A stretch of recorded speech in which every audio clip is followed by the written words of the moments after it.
Hello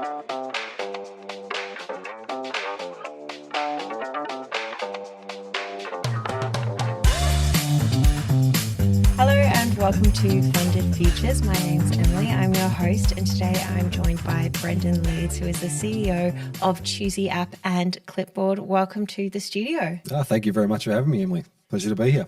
So you've got quite the background in hospitality. You've been in it for decades. What made you start Choosey App?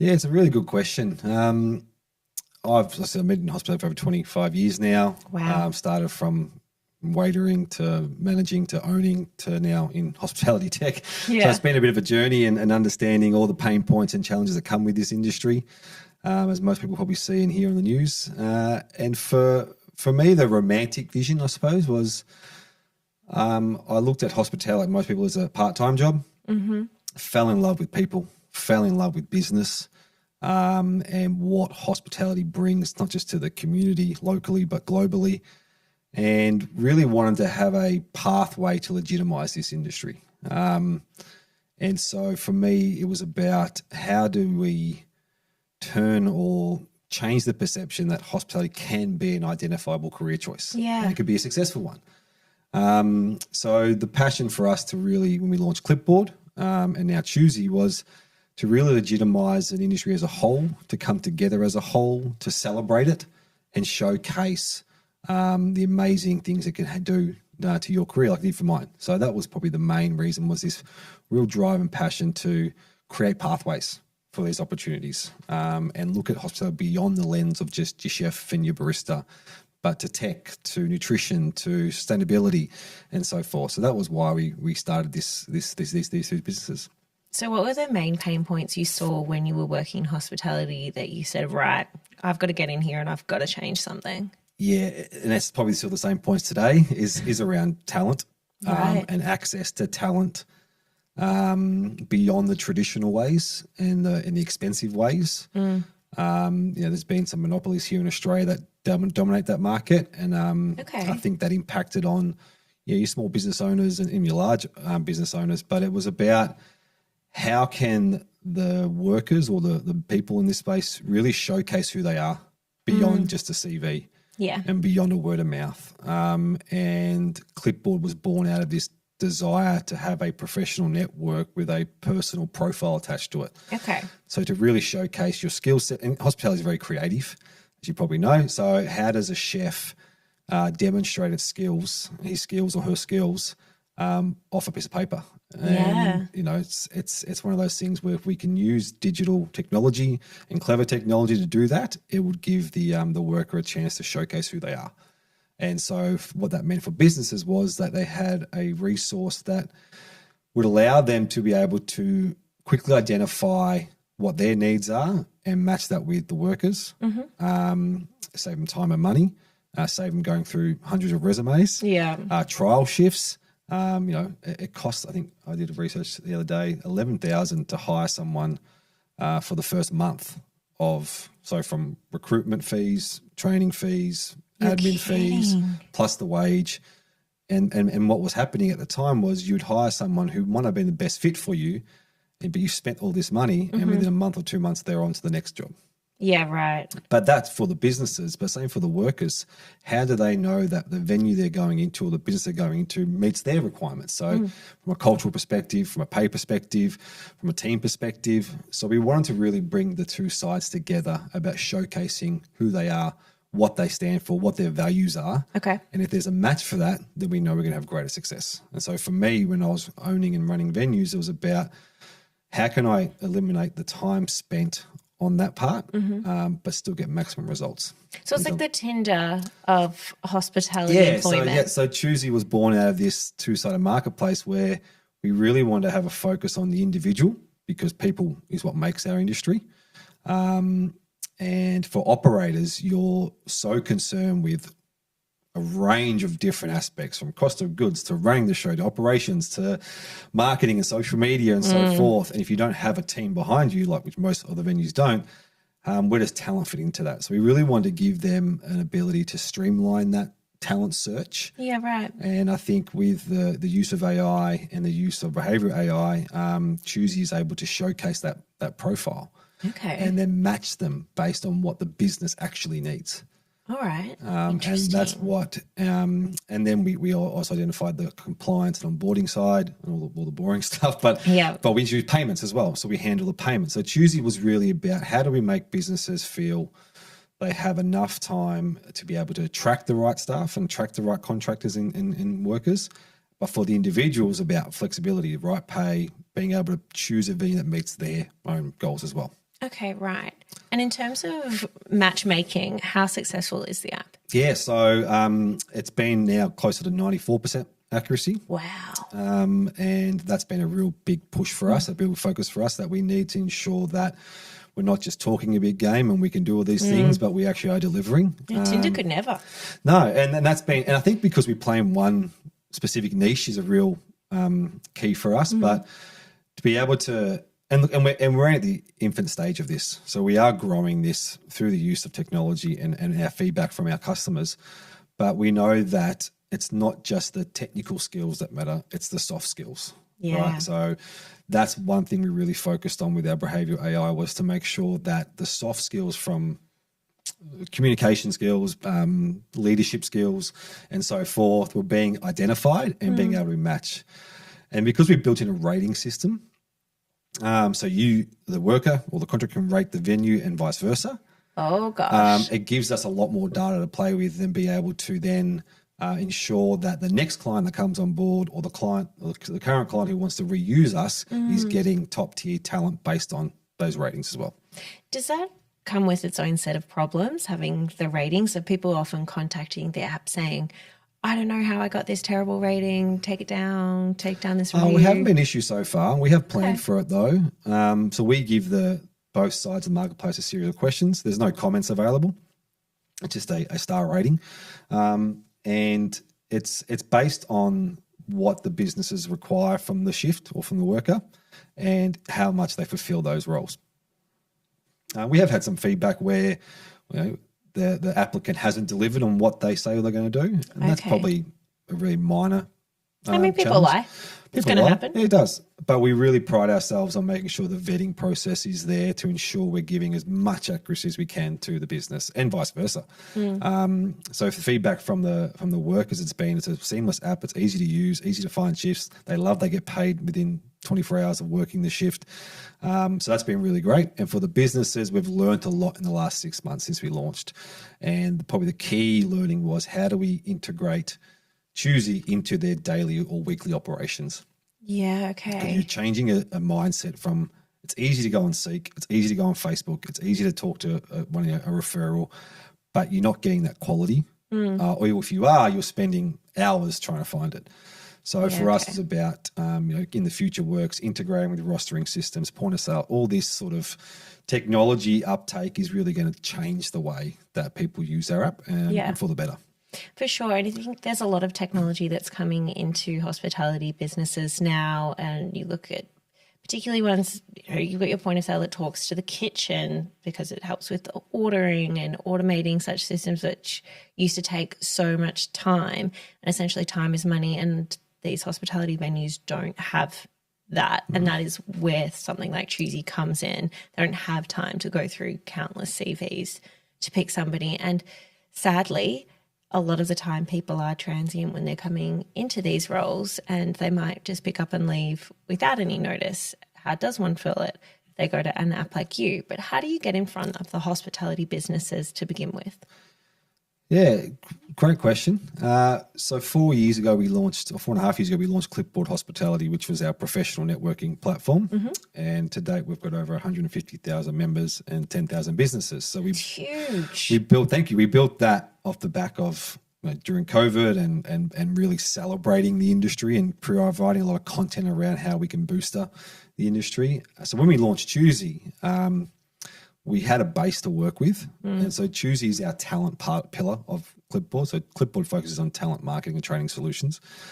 And we identified post-COVID that it became a really employee market industry. Yeah. So, workers were walking into cafes or restaurants saying, I want $80 an hour, and business saying, yep, I need you right now. So come in, and then they would leave and do the same that you mentioned. So for us, it was about, well, how do you find that balance between quality and giving the workers what they want, but at the same time, not overcharging businesses who have gone through one of the worst epidemics of their journey. So it was about integrating technology as part of it, but ensuring that the quality was there for them. They could see the quality. They could easily put their requirements in, and then be able to attract the right people.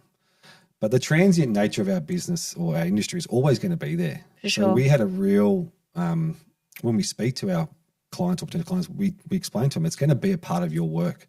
So you have to account for that in your bottom line or in your operations. So don't be put off by that because, hospitality being quite seasonal, right now there are jobs available, but it's not as high demand at the moment. Coming into spring and summer, it really ramps up. And that's where you use your transient staff to come through. So more embrace it, but use technology to fulfill those needs that you have that need over the busy periods, as long as you've got your core team right to go. So that was our key messaging. In terms of how we get them on board, it is tough. We thought we we're going to roll in and just go, we've got the backing. And even that, as much as we have got a great member base, it took us a lot of time for them to understand what Choosey is about. Yeah. So it was a lot of, yes, social media helps and your marketing helps and word of mouth helps, and strategic partnerships help. But it was about what is the value to them, and what the value to them is that I don't want to spend enormous amounts of time on this. We want to be able to make it part of our routine. And that's what we've just launched, updated our system to do, is that it becomes part of their DNA. And rather than having talent be a burden, it's going to be igniter for them.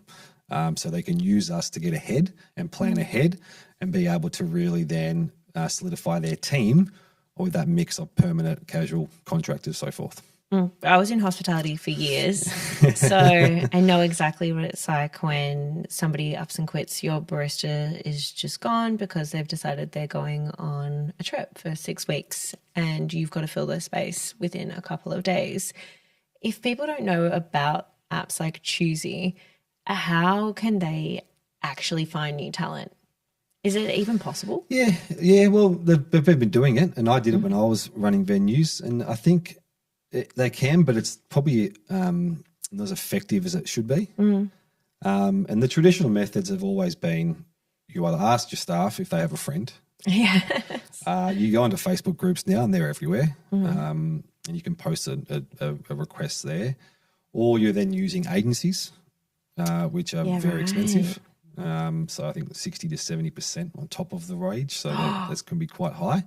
Wow. Well, you go to recruiters, and recruiters have a great place in our industry. So, but again, that's if you need to find someone in 3 days, or 2 days, or 2 hours, where do you go? And there are similar businesses to us out there, but I think it's using that technology, but got to guarantee or somehow really believe that the quality is going to be there. Right. And that's pretty key. So we understood that for the businesses, it wasn't just about can a chef make an omelette. It was about can they fit within our, even just for a shift, can they fit within our brand and our values, and have the technical skills, but also then make sure that the operation doesn't get hindered. And that's something we really focused on when we built Choosey, was that we are a matching marketplace, and the matching is so key. And it's beyond just what your general requirements are. And if you probably know, if I've been being in and probably see it, if you look at every job ad or every available vacancy, it's the same messaging. We need a chef de partie who can do X, Y, Z and has done it for this many years. Well, they're not around as much anymore. So you have to adapt to that and believe in your own systems, that whoever you get in, as long as they meet the threshold for what you consider to be a great employee or great worker, you can train them. Yeah. And that's pretty key. So you've got AI integration in the app now. How does that work? Yeah, so we use behavioral AI based on their soft skills. So when you create a profile, we vet your skills, your qualification, all that data points, and that data access is there. When you complete a shift based on the ratings and the feedback, that collects the data as well. And then for the businesses, they can then go, we request for our next shift, especially for events. We want 50 staff who are a minimum 4.5-star rating that have worked with us before. So we can then curate a talent pool just for them. I love that. And that's probably the biggest thing for us. So the more you use the system, the more you're accessing those data points, the more the machine learns about you as the worker and the contractor, and then recommends for you perfect shifts or what shifts work within your space. So again, we're at the very early stages of that. But in the next 6 months, we're rolling out a range of different generative AI. So when you're posting a shift, it doesn't take you so long to sit there and write down. You can just copy your Seek ad and we can pull the points out from that. So things like that really just make it more efficient for the venue managers or the supervisors, the ones who are actually in the trenches. Like to sell this to an owner is great and they understand it because they have a business mind frame, but it's the supervisors or the venue who have to be in there and have to work with these staff and have to actually make those decisions. They're the key to this application. So that's who we're really focusing on over the next 6 months. Right. And what have been the key mistakes that you've made when building this that you've learned the most from? Well, they say you should learn from your mistakes, and we have learned a lot from building Clipboard and Choosey. I suppose with Clipboard, we knew that technology was going to be a big part of it. So finding the right tech partner or the right team is probably key. I think myself and my co-founder, different backgrounds. He's in the tech side. I'm more on the hospitality business side. And for us, it was about, okay, who else we can bring in? And we made mistakes in the first 2 iterations of Clipboard. We got the wrong partners in, we got the wrong team in. So we'd learned from that. So I think finding the right people who believe in your vision and then can help you execute your vision is key. From a fundraising perspective, we're probably a little bit too conservative at the beginning. How so? Well, we wanted to really, around that time when we're raising, you're seeing all these businesses come out and getting enormous valuations and enormous funding, and we didn't. And then, so most of them aren't here today.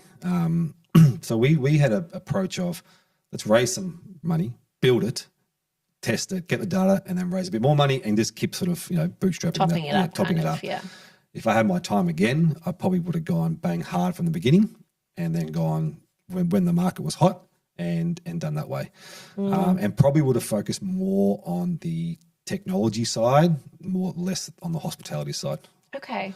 So you could white label the technology. Yeah, just be a bit more focused on that and how that is what we're really investing in. Because we changed that. Once we changed that message, we're a tech business that's in hospitality, not a hospitality that uses tech. Right. It opened up more doors. Yeah, I think that's exactly it. A lot of people are willing to invest in tech businesses now, particularly if they have AI integrations. Exactly right. And so for Choosey, that was our messaging, and we've closed half our arrays that we wanted to do this year, which is great. But I think it's more about when we first started, we wanted to, like as you do as a founder, you want to conquer everything. You can do this, and Clipboard was like, we're going to be like the next LinkedIn and we're going to take on everything. And then you quickly realize that you go from a founder to having to then actually manage the business. You change that mindset. Okay, well, let's scale it right back.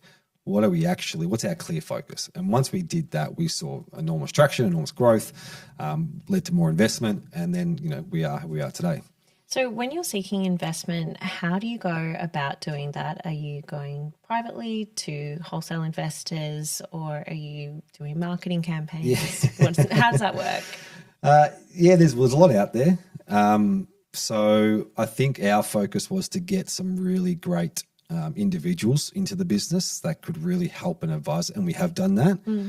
That opens up a whole range of network opportunities as well. And we knew that the revenue for us was going to take time. So our focus for the first 3 years was not about revenue, it was about building the application, getting real data, getting real members on there. So we knew that VCs and that would not touch us until we had a really good revenue pipeline and runway. But we wanted to make sure that we were quite strategic on who we brought on board. So we turned down some checks, which founders go to me, you're crazy. Why would you do that? You need the money. And at the time we turned them down, we really needed the funds to grow. And we said no because they weren't the right fit. So like when you're hiring your team, you look for the ones that will be part of your culture and believe in you. The same goes for us for an investor. Yeah. So we managed to get some networks in and formed a really good board. And then most recently, we've managed to tap into networking opportunities. So whether it be from, we use a one called Tiger Boards, who's based in Queensland. Kylie Hammond's her name. She has helped us bring in some investors. We're using a few other ones out there, Iceberg Ventures, who are helping us bring in more introductions. So I think it's more just about putting yourself out there. Yeah. We tried the crowdfunding route, and it's worked well for others.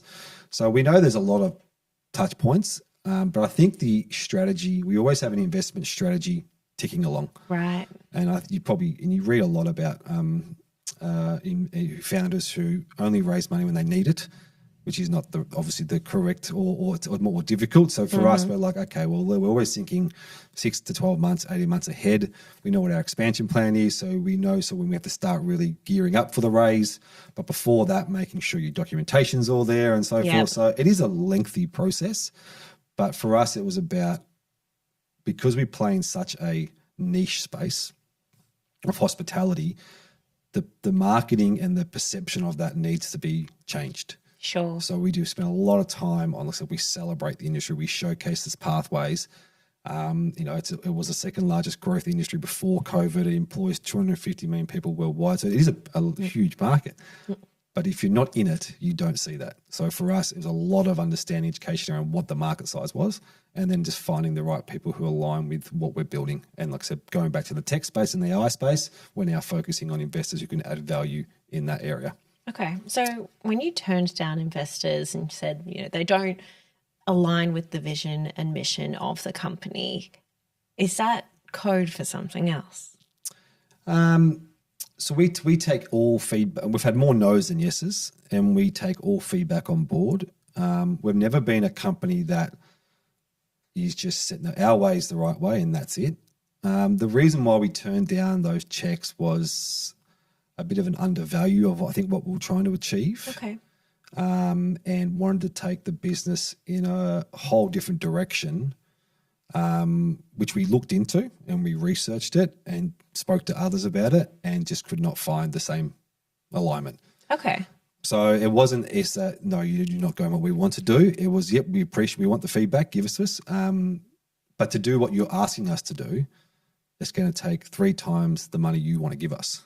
Right. So we didn't want to let them down by saying, well, yeah, give us the money and we say yes to everything. And then in 6 months' time, we're nowhere near where we needed to be. Okay. So it was about being real. Mm-hmm. I never forget one of our biggest investors. I asked the question, why did you invest in us? And he said, because you're real. You're not selling me a dream. You understand everything. We understand what you're trying to build. Yes, there is a risk into it, but you're a realist. So you weren't trying to put clouds and smoke and mirrors in front of me. It's like, well, this is what your money's going to go towards and this is where we expect to be. But if we don't, here's what we're going to look like. But we can, get to this point further down the track. So it was really about making sure that we weren't setting too many high expectations that we were never going to achieve. Sure. And so for that particular investor, it was just what you want us to build, we will not be able to build with the money you're going to give us. So it's better off that you either change an expectation on your end or we'll part ways and go somewhere else. And what was the feedback from them at that point? Because obviously they're saying, we're giving you money, isn't this what you want? How can you be turning this down? I think also part of the reason we turned it down was the synergy they would have had with our other investors and board. Right, okay. So the ones who were with us from day one and who have been from day one, and we respect and have a high regard for their opinion and what they do, because they've really shown that, through the tough times and the good times, they've been there to be able to. So that came into place. Mm-hmm. So I think when we're raising, it's more than just the money. Because I think you can find money. You can get a bank loan. You can find money.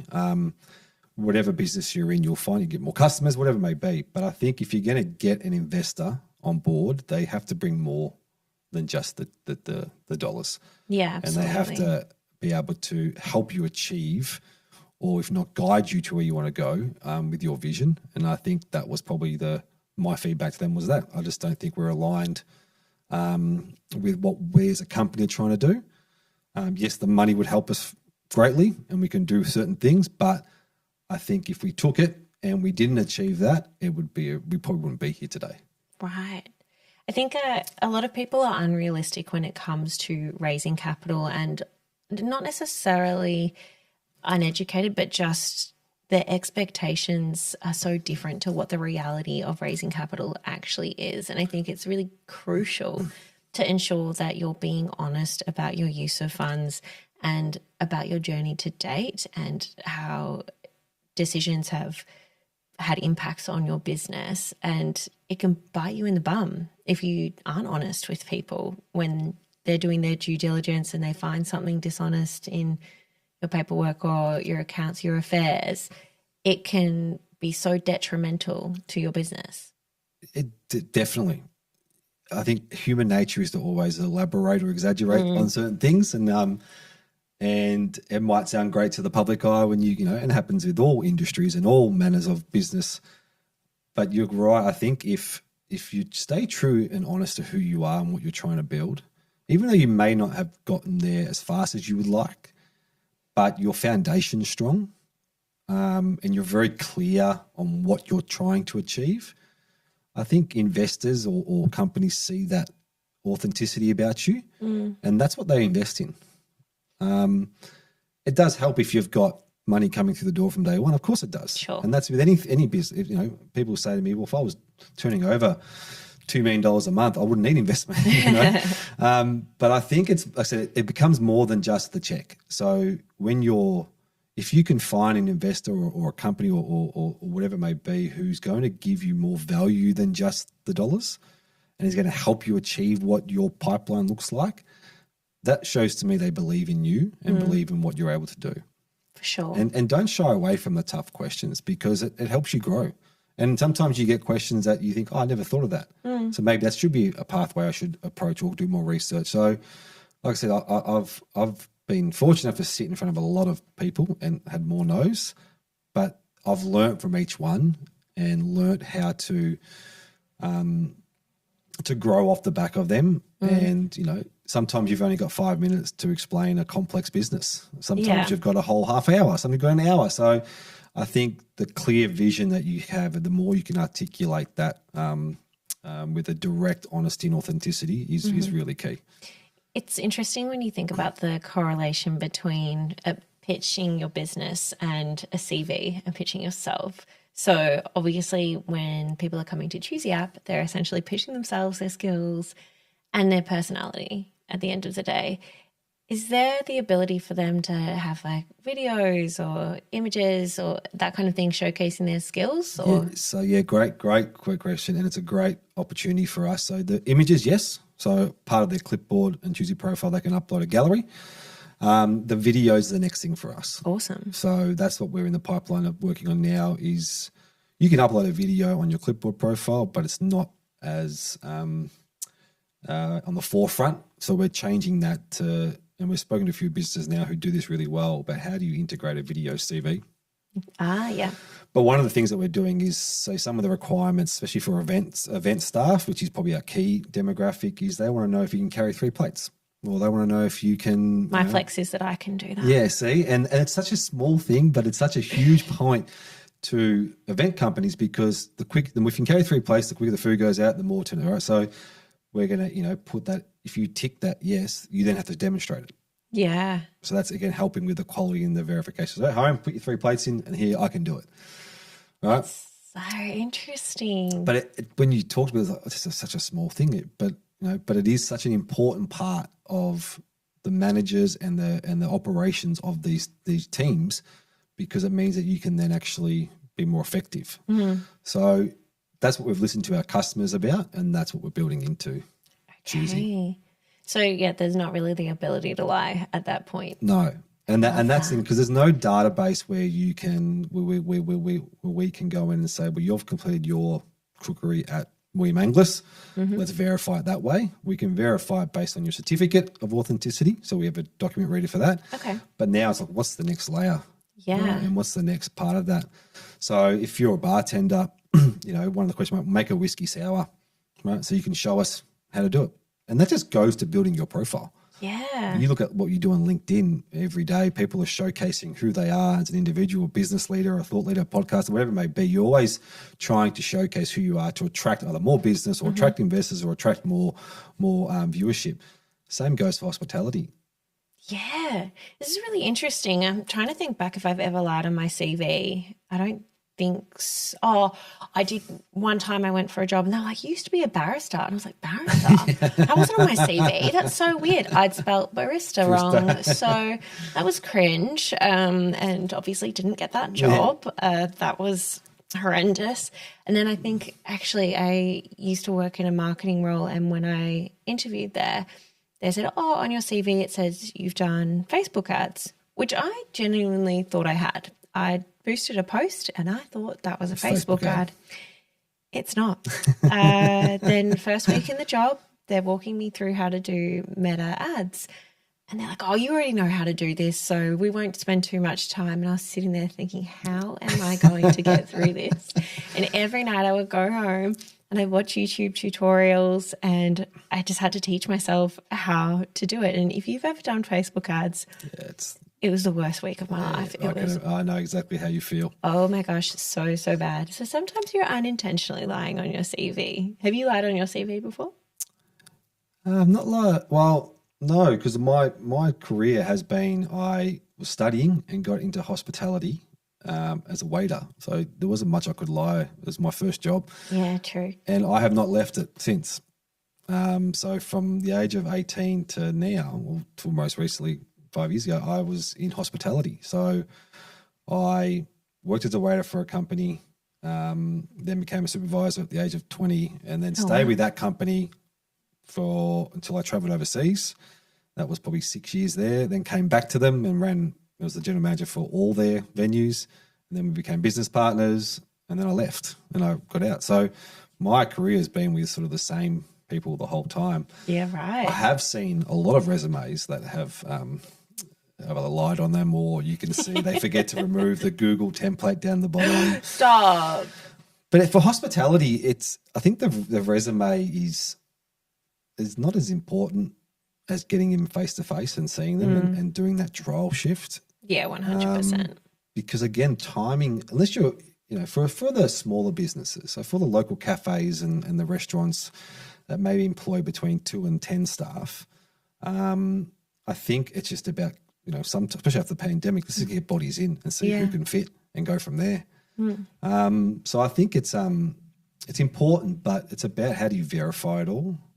So I'd love to know how many, I do a survey on small business, how many actually call the references, or how many people actually read the CV. And when we're building out that sort of thing, we thought, well, it's probably more important if you can show who you are. Yeah, for sure. Than actually what you can write down. Because unfortunately, and this is part of the reason why we built Clipboard, was I knew a lot of people in the industry that when they got a CV, if the name wasn't be careful how I say this. It's all right.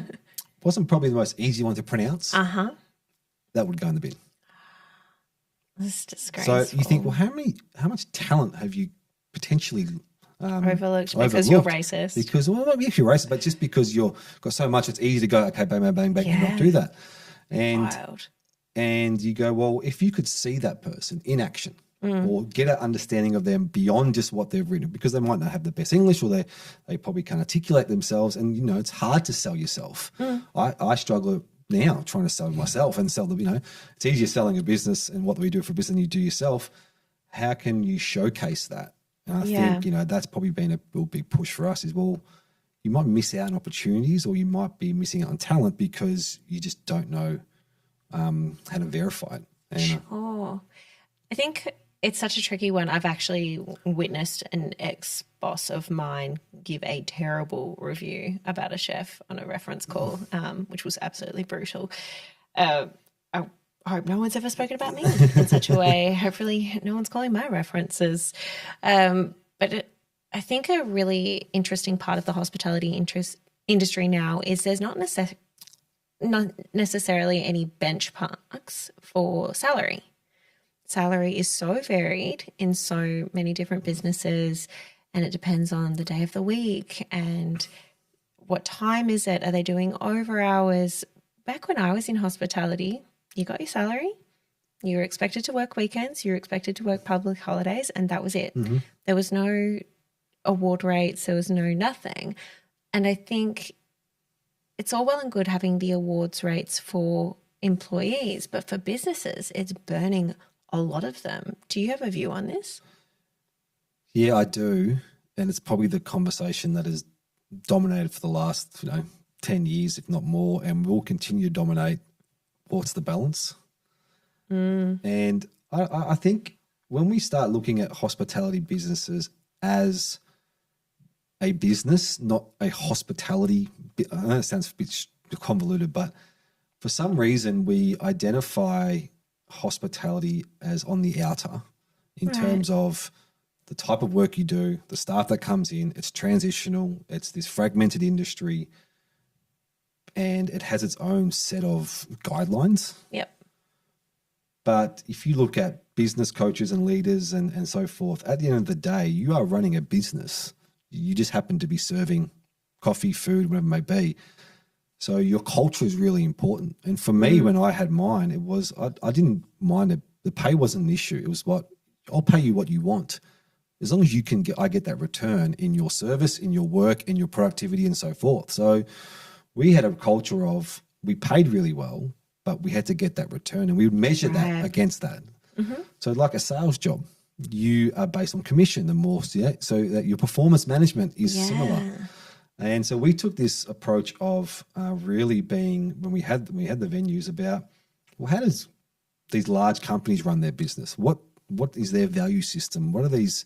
Okay. What does the accountability model look like? What is key to them, and how can we apply that to ours, just serving a different product? Yeah. And I think when I hear people say, I'm a hospitality fundamental, I'm in hospo. 10 years ago, this would never happen. We used to do 20 hours. I'm like, but why? Why would you say that was great? No, it was toxic. All right, it's toxic, and it's still happening today. And I think we're seeing a lot more of that change. I think these entrepreneurs are coming in who are really key on sustainability, mental health, are implementing change. But we're at a real crossroads now of these young entrepreneurs who are coming in using technology, all that sort of things, but then the ones who have been there for so long and it's worked for them don't want to change. Yeah. So I think the award rate, it's great, and it gives some sort of stability to the worker. I know the businesses, it's hard because everything else is going up in terms of costs. There's no direct line to government. You have agencies that are out there or associations, but there's no minister for hospitality. There's a minister for tourism, but not for hospitality. When COVID hit, the first industry that got really nothing was hospitality, got decimated. Yeah. But it was the one that when we wanted to grow back again, everyone's like, we need more people in the city, we need more people. But there was nothing really done. I think I've read just after COVID, there was a $6 million grant given or incentive to bring people back to the industry, chefs and so much. But the incentive was we'll pay for your schooling and your tools. Oh. Because again, my point there is though, just because you're a chef doesn't mean that you aren't capable of doing other things or you haven't got more capabilities. But you're sort of pigeonholed into being, so what does a chef need? I need schooling and it needs tools. They might need coaching on cost of goods and leadership, and let's incentivize to bring people back to the industry where they can say, well, if you're coming through, we might create pathways for you to oversee, whatever it may be. Yeah. And we're really big on this. We're like, it's beyond just the mechanical stuff. For sure. So I think the pay is reflective into the individual, and I think sometimes the award is a barrier. Right. You get classed in that category. But if you're excelling and you might want to pay them $2 more an hour or $5 more an hour, they might perform beyond than what the awards should be. Yeah. And I think that's something we probably as an industry need to get better at. It's a guideline. So we Choosey, the pay rate is above the award. Okay. So it sits on the award. So and because we're a marketplace of contractors, we don't have to implement this, but it's general behaviour. So we say to the businesses, you're going to be paying the award. So the worker knows they're not going to have any wage theft or so forth. But at the same time, you are going to get quality. Yeah. So if you want that quality, you have to pay for it. That's absolutely fair enough. And if they deliver, fantastic. And if they don't, you haven't been burdened so much because it's a contractor. So you're not spending that $11,000 for the whole month to get them trained up and then go, well, this is not our time. Totally. So that's what the gap we found with Choosey was, that the onboarding is seamless. You get them on, you can trial them out, and it's not going to break the bank. And if it does work out, which is we're saying 94% of the time it does, you're going to get success from them. Yeah, I think it's really interesting what you're talking about with COVID is that everybody was expected to go back to work, but they were so burnt from losing the work. I mean, that's why I am now in financial technology. I was an events manager prior to that. We all went on to JobKeeper payments, which were significantly lower than what we were used to. So I was spending my 2 days a week that would get the business for me, and I had my mask on doing coffees, and then I had to get a second job that was online. And then when everything ramped back up, they were like, quit your second job. You need to be full-time here. And I said, what if we go into another lockdown? Then what? And there was that fear that we were going to go into another lockdown and I was going to be, for lack of a better phrase, up shit creek without a paddle. So I ended up quitting and then somehow finding a job in financial technology. And lo and behold, we went into another lockdown and it was the longest one that we had. So there was so much fear in that it was not stable anymore like it once was, because I think if you look back, you would look at any accessible job and you'd think, oh, hospitality is quite accessible. Even if I've never done it before, I can probably get trained up and I can go into it in a great way. And I think it's burnt a lot of people now that we don't have that stability. Definitely. And that was so sad to see. At the time, I had a cafe in Cambridge with my wife, which we shut down after COVID because that was one of the reasons. But it was so sad to see, and there was a lot of noise about it. And this is probably what really frustrated myself and others I knew in this. Nothing was being done. So I think it's easy to sit here and comment on it and say, well, this could have happened or that should have happened, but there was nothing done. Yeah.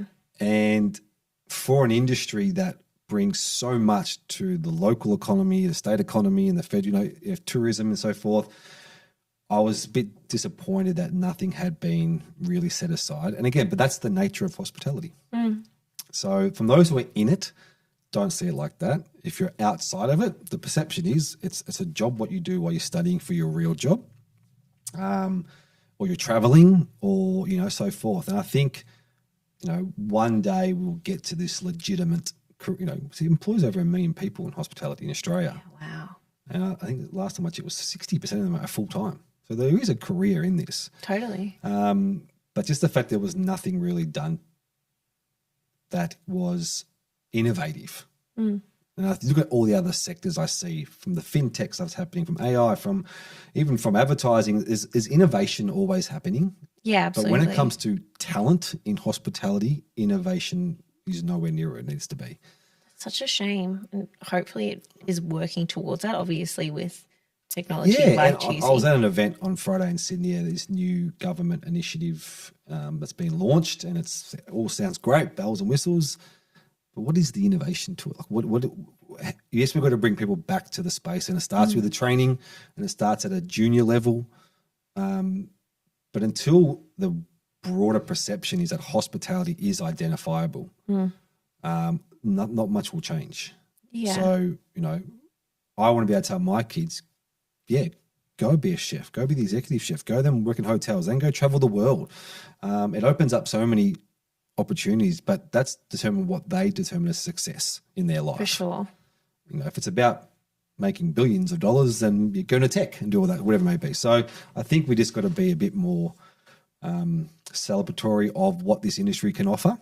For sure. And that will make a huge difference to getting people coming back to it.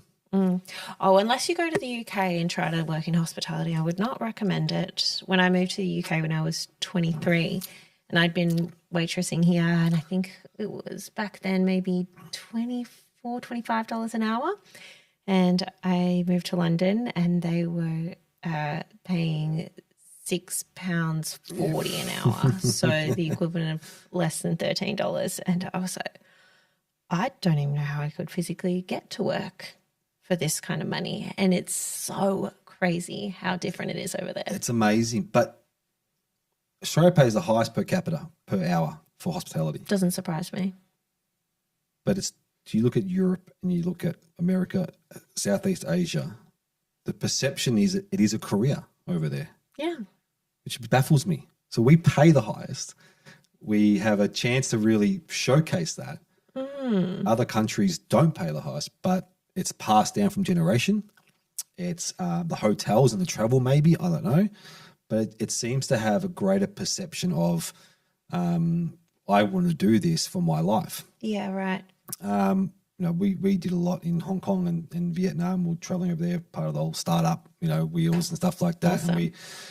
And we researched a lot, and a lot of it was, this is my career. I'm a mixologist. That is on my CV. I am a mixologist, and I want to work in the best bars around the world.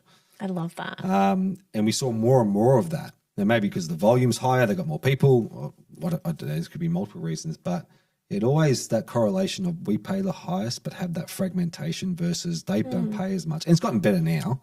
Like the UK is a lot better than when I was there as well, and you were there. But it just seems the perception was really different. There's one place in Melbourne that I know that it's a career choice. I wonder if you can guess which restaurant. One place in Melbourne.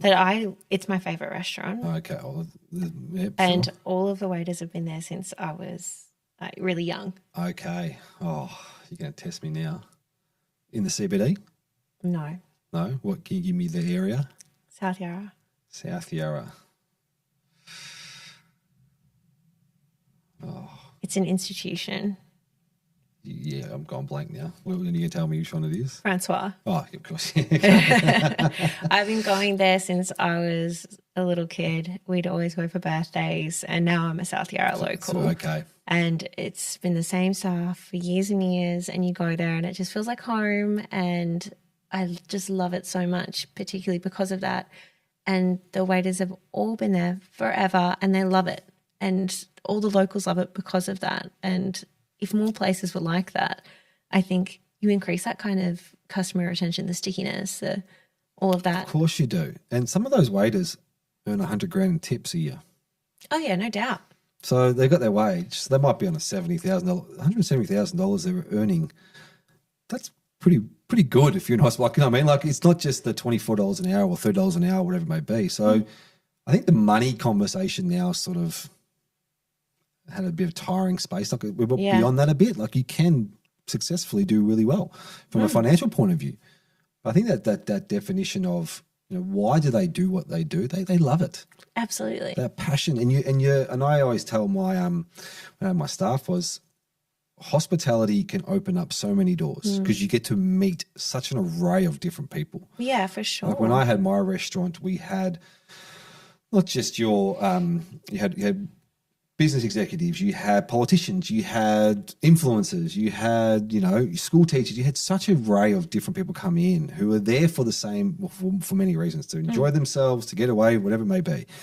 And you are the gatekeeper to them having that a great time. Yeah. And I think that's really key. Like we're bringing joy. Like people ask me what I love about what we do is we're providing opportunities for people. That's the key thing for us. Like we're giving you an opportunity to showcase who you are and hopefully find your career path.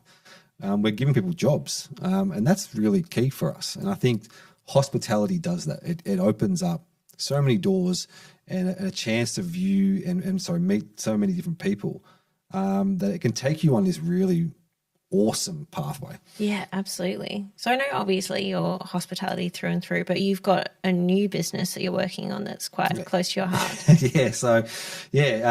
My son, so I've got two kids. My son, who's 7, was diagnosed with autism and ADHD, and he's quite severe on autism list. And one of the things that we noticed, my wife and I, was every time we'd go to a park or a public area, which took us a long time to be able to do this, if he had a meltdown or had a tantrum or something, it was sort of like, what do you do? And you got the eyes and you got the perceived judgment of this, it's a naughty little kid or whatever it may be. Yeah. So having now lived through it for 7 years, mainly the last 3 years, we decided to launch and we're in the very early stages. I think it's just hit now, the new website, but it's an apparel business around neurodivergent kids. Right. So we've done this real cool surfy kind of brand and wanted to make it pretty cool to wear. So it's called Neurothreads, and it's actually going to go into it's going to be part of our journey with Clipboard and that because a lot of neurodivergent people work in hospitality. Yeah. But yeah, it's about just bringing about awareness from a parent's perspective. Okay. So we're doing little podcasts, we're doing a lot of content, but it's about just having some cool apparel that, when you're at the park and you can see I'm proudly neurodivergent, or it could say ride the waves, or it might say stim, shine and repeats, all these things around neurodivergent that, we hear so much about. So really looking forward to getting that off the ground, and it's neurothreads.au if anyone wants to check it out. I'll pop it in the show notes. Yeah, that'd be awesome. And we're looking now just for, like I said, we're just slowly getting off the ground because it is a side business, and we want to turn into something that's 50% of all revenue coming goes to donating to organisations. So we want to really give back to the community and parents, and we've had some really great guests on the podcast. But yeah, it's just about bringing about that awareness and see from a different perspective that's not so clinical. It's just more about what our strategies are and what we've learnt along the way, and it's helped us become better parents too. I was going to ask you that. How do you feel like having an experience like that has helped shape you, how you are as a parent, as a person, as a business owner?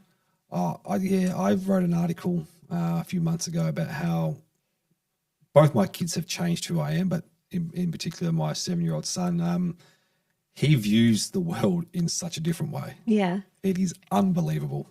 So when I have a challenge, I lean to him and go, well, how can I view this from different viewpoints, or what else? There's not just one answer for this. There's different ways I can assess this. So he's taught me that. He's taught me how to be really patient and always be calm in heightened situations. Yeah. Which at the start, I think that flight or fight reaction can come into you when you're addressed with a challenge, or when the first time I was in public with him and he would just get my phone and throw it because he didn't know what to do because he couldn't communicate. And you just have people looking at you. I'll never forget, actually, I went to the Lego store and in Chadstone. I was there with a mate of mine and we're dropping our kids off at a party, and Hugo's my son. We went through the Lego store, went to the Lego world, sorry. And then we got to the end where it's all the Lego pieces there. And I think he wanted a castle that was $800. Okay. I said, no, we're not getting this today. We can't do this today. Anyway, he lost it. Couldn't quite understand the word no at this stage, right? Because in his mind, the outcome is what he wants. He doesn't get there. He doesn't know how to respond. Okay. So if I told you no, you might negotiate for a bit, but you'd walk away and go, I can't understand. For someone like Hugo, he doesn't understand that because it's there. I see it. I want it. I can get it, right? Yeah. And has no concept of money at the age of 6. Sure. So we got out and I had to pick him up, physically pick him up, take him out, and we're in the middle of Chadstone and he's losing it, kicking, screaming, and couldn't regulate his emotion. And everyone's watching. I reckon I had about 30 people all there. They probably thought you were a kidnapper. Yep, eyes on you, things like that. Yeah. And my the mate goes, how do you deal with all that? And I said, to be honest, I can't see any of it. And to be honest, I don't really care. Yeah. My focus is him. My focus is helping him regulate, helping him understand, helping him feel safe, helping him feel calm, helping him just to be, okay in that space. And for everyone else who might be judging and watching, well, that's their prerogative. If they want to teach their kids to judge others, well, go for it. Like, that's up to you. Yeah. But I don't really notice that. And that's probably where the basis of Neurothreads came about, was about helping release that stigma that you don't know what's fully going on with someone. Totally. And you don't have the right to judge who they are. And if you are judging and you're with your kids, and as these people were, you're teaching your kids to do that. Yeah, absolutely. And that was my biggest point around this was we just don't know. And being in hospitality, I've seen kids get knives and scratch tables and do all that. And I must admit, when I was younger, like, what a naughty little kid that was. But who knew what was going on? Yeah. And it wasn't like people were getting diagnosed. No, they weren't. And so I think, patience he's taught me really well, how to be patient, how to be calm. And we don't always get it right. But it's just made me a view the world in a different light. Yeah. And I think that's really cool. And I openly talk about it. And I know there are people who don't want to talk about it still. And so as soon as I have a meeting on Zoom and my son's home from school because he comes home earlier, I tell him my son's autistic. He might come and say hello. You might hear a few noises. You might hear a few screams, but that's what it is, right? Yeah. And I don't shy away from it. And I think you can shy away from it because the beauty that he has in his mind and what he does is unbelievable. Yeah, because at the end of the day, he'd be teaching you a lot of things that you can't even imagine that you would ever want to learn. No, like I said before we started, like we're learning how to code games and we're learning how to do things. He's 7 and he can't read. Like he understands little words, but he just but he can learn from watching and stuff. And he's building these amazing things. I'm like, I've now got to learn how to do that. And if I don't know how to do it, he gets frustrated because oh my gosh, he's like, why are you so stupid? Yeah, exactly right. And I think that's something that's been really cool. It's challenging, and for parents who may listen to this who are surrounded, I wish I had a camera 24/7 to see what the life is like. And it is challenging, but I think what in life isn't challenging, and it puts things in perspective too. Like for business, like you might not close a deal, or you might miss out on this and all that. And yes, it's infuriating, or it might be challenging, but there are people out there dealing with certain things that, you can't imagine. And I think that's what he's really done is that my goal and our goal now as parents and what we do in business is to provide pathways for him. Like we wanted to do for hospitality, provide pathways. This is what this new business is about, is providing pathways for kids like him to show that they can achieve everything they want to achieve. And the parents don't need to feel burdened by it or have that stigma anymore. And the community will eventually get to the point where they fully understand it, which we're seeing now. But that's what it's about. It's such a good point and I think that every day, because I'm client facing, and if somebody's being a dick to me, I'm like, okay, you don't know their situation. Something bad might have happened at home. There might be an extenuating circumstance. Like there's anything that could be going on at any given time, and you've got to consider that. And I think as a business owner and somebody who works with people all the time, now you've got this perspective in that you don't know what people are going on. Has it shaped how you've, actually made an app like Choosey? Is there the ability for people to say, I am neurodivergent and I can't do this aspect of the job because of this? Are there businesses that are aware of that and they're more accommodating because of it? So part of our next iteration is this point. Unreal. So I think, as you probably know, and what are your strengths? You always get asked, what are your strengths and what are your weaknesses, right? And it's a strange question to answer. So weird. So I think for us, neurodivergent people in this industry is quite high. I remember speaking to the restaurant manager of the Stokehouse, and we had a great conversation about this, and the attention to detail, the obsession, the doing things over and over and over and over and over again, the perfectionist, the routine, all that sort of stuff is great for hospitality. Yeah. All right. So if you look at in that light, if I came to you and said, I am great at these things, didn't tell you I was neurodivergent, you'd go, let's go, let's get on board. But if I told you I struggle in regulating sometimes, or I might need a brain break every 30 minutes, or I might need that because I'm neurodivergent, that's where the stigma is. Yeah. So if you took away that and just said, what are my skill sets and what can I think, you'd see a lot more uptake. So for us, it's about, everyone's unique. What makes you who you are? And I think if you're shying away of saying that you're neurodivergent or so forth, when the employer finds out or sees these things, they don't understand it. Yeah. So like I mentioned to you before, I tell everyone straight away, my son is this. So you understand where I'm coming from. So if I have to pause the meeting and go and deal with something that's happening, it's nothing to do with you. Yeah. But if I did that and went, hey, hang on, hold right there and walked off, I know what would be going through their mind. So for us in hospitality, we want to get to a point, I said at the early stages, that you, like they mentioned about the comment about the CVs and the names, right? Take away that stigma and showcase who they really are and be honest about it and be proud of it, because it has so much strength towards what they can achieve. For sure. So I think that's something across more all industries now. You're probably seeing it, where we should embrace it and be adaptable to it, because not one fits every mold. And I think that's hospitality, though. Like, we've always done it this way. This is how we do it. This is it. Nothing changed. And I think that can be a burden to finding the right people. Yeah, 100%. Like, you have to be flexible. You know, it's like the whole 5-day work week, 9 to 5. This is what we've always done, and I'll get more out of you.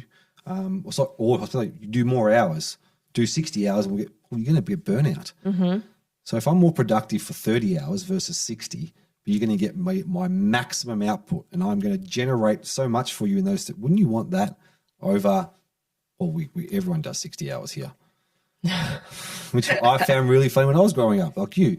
You know, you've got to be this, and that. I go, well, I'm not productive. I'm even now, I prefer to do 4 days and have one day where I just do stuff that's on for me, because I become refreshed and I come back and I can actually achieve more.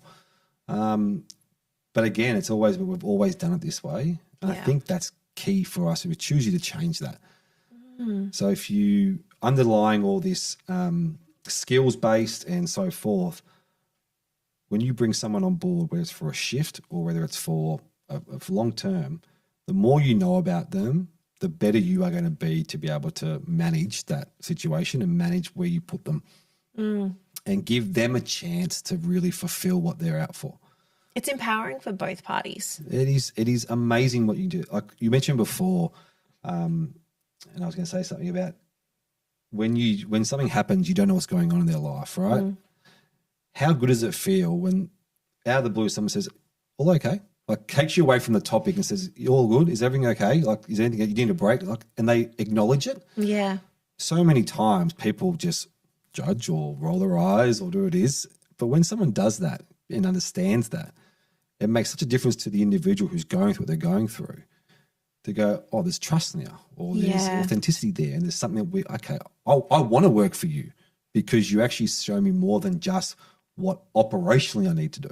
Yeah, absolutely. And I think that's key from the start point of entering a career, especially in our space. If you know who I am through and through to a point, you can then be able to acknowledge that and give them an opportunity to be able to perform at their highest. Yeah. And that's what everyone wants in hospitals, perform at your best and get the best version of you. Totally. And is that going to be integrated into the app as kind of the education on how people should actually be treated well, and then maybe you'll retain your staff better? Yeah, that's the key. Retention's the second biggest problem in our industry.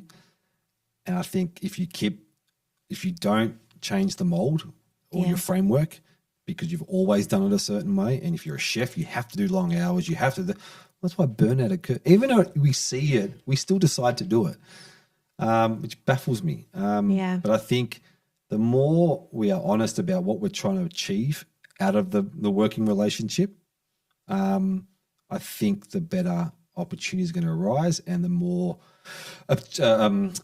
we are able to retain that staff or to retain that worker, because we're giving them a chance to really flourish. Yeah, absolutely. And I think that comes at from a tech business at the start. So the more information I can share with you, you then make the decision, but I get to I can sell myself better. Yeah, and that's what I want to do. I want to, and for the business too, showcasing who you are might attract better talent because they want to come work for you. Yeah, so absolutely. Saying you're a Michelin star and you've done all this stuff is great, and it might attract talent. But if you talk about we value a solution-centric model. We value your opinion. We value your lifestyle. We value the balance. You know, we're not going to all those sort of things. You'll attract a great array of talent, because I think that's what this generation's after.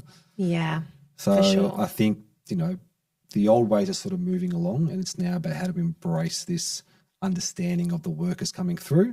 Because if you're doing that, like your Googles do, like your other big companies may do, or other industries may do, you'll attract more. It's interesting, actually, if you were to circle back to what you said really early on, that one of the big mistakes that you made when starting Clipboard and starting Choosey was the staff. What happened there, and how did you learn from it? I think because we wanted to try and achieve so much in a short time and focused on so many areas, we went for talent. Okay. It was all about talent. I said, what Talent about talent? in inverted commas. In talent, what I meant by that was they had the best portfolio or the best resume or done the year's experience or whatever it may be.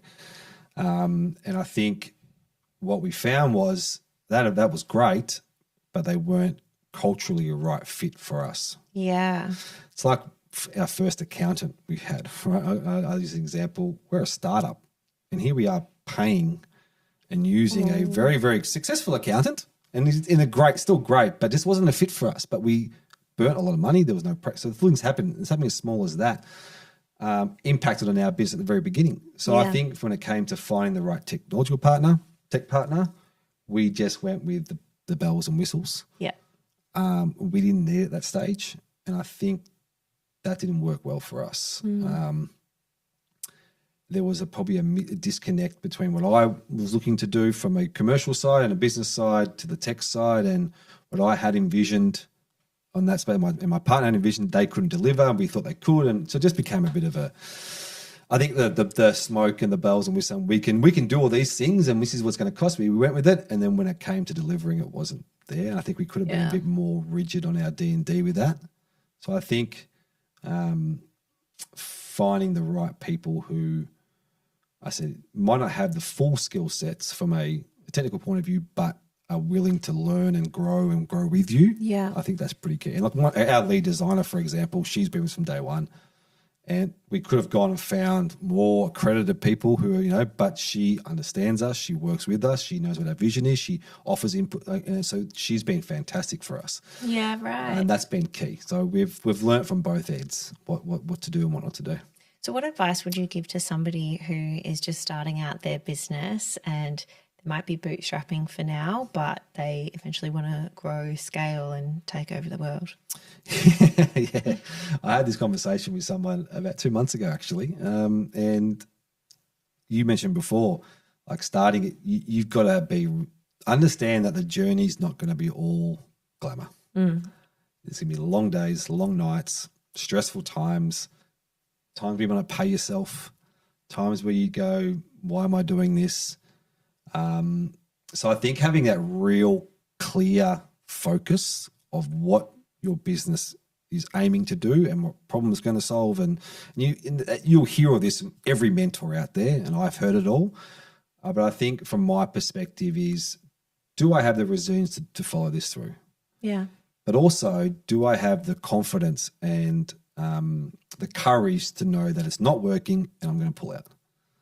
I think, it's going from a founder to the CEO brain, I call it, I think is really different and really key. So when you're a founder, it's amazing. Everything's happening. It's great. You've got the word your oyster and you can do these things. But there's going to come a point in time where you can't think like that. Yeah. And you've got to move to the operational management side and remove the emotion. So I think the quicker you can do that, your decisions become a lot more streamlined, more clear, and more effective. Yeah, for sure. If that makes sense. So yeah, definitely. I think that was key for me. Once I realized, took the emotion out of it, it's my startup, it's all this is great. That took a little longer than I hoped. I then started seeing the business in a different light and what was needed across multiple fronts from a commercial brand, so forth. Versus when I first started out, I'm like, I am going to take over the world. This is going to be awesome. And yeah, and then I think the other thing I'd say to them is learn when to say no. Yeah. That's a hard one. It is a hard, because you're going to be presented with opportunities and so forth. And it's great to say yes to opportunities, but make sure it's the right opportunity for your business and for you. Because if you take too much on, you're going to burn yourself out. Yeah, for sure. I think that was key for me. I did this when I started this when I had one child. I wish I started when I had no kids. It might be a lot easier. But I had to balance out between, family life and this. And, so my working schedule might be up at 5, work for an hour, get the kids ready. They go to school, work between that, come home between 3 and 6. There's no work. So and I make sure there's no work done, because that's my time with them. And then they might go to bed and I put the laptop up and do things. So I think you got to make it work for you. But I think being very clear about what you want to achieve. And thirdly, don't be discouraged if you get a no or people don't like what you do. Fuck them. Well, yeah, because there are going to be someone who sees it. I think last week was the whole startup week in Melbourne last week. We were all part of the Startup World Cup and we didn't win it. And there's a few, the gala was on, all this stuff. And there's so many great founders out there. Just know what you want out of it. Yeah, absolutely. And what your success looks like. Because if it's all about money, then don't do a startup. Go work for somebody who pays you. You don't have to worry about the headaches and stuff like that. But if it's because you want to make impact and a change and are passionate about your sector, then yeah, it's the greatest job ever. For sure. Thank you so much for sharing your story with me and so much insight and inspiration and learnings for people, because I know that starting a business and growing and scaling and also just staying in it when it's hard, it is so tough, and so many founders are going through it, and it's great to see how instrumental you are and passionate about the hospitality industry as a whole and see the change that you're making. I really appreciate you coming on. Thank you very much for your time. Thanks for having me on. I love what you're doing as well in this space. So it's been a real pleasure to be here. So thank you. Thanks so much.